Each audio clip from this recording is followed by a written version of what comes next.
मिश्रण कौन? मिश्रण एकाधिक प्रकारर विशुद्ध पदार्थ को नहीं गठित होता है। कौनसी भौतिक प्रक्रिया द्वारा गोटे पदार्थर उपादान गुड़िकरू अन्य प्रकारर पदार्थ उत्पन्न करा जाई परिबो नाही।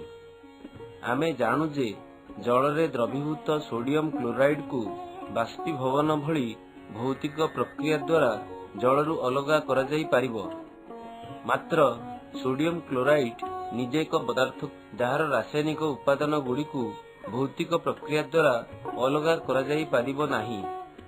सेहीपरि चीनी एक पदार्थ अटे, कारण यह केवल गोटे प्रकार विशुद्ध पदार्थ रे गठित एवं यार संयोजन समस्त अंशरे समान अटे। मृदु पानीय और माटी गोटे प्रकार पदार्थ को नहीं गठित होई न थाए। गोटे पदार्थर उत्स जहा हेउना काहींकी यार लक्षण सूचक धर्ममान सर्वदा समान रही थाए। तेणु आमे कहि परिबा जे मिश्रण रे एकाधिक पदार्थ रही थाए।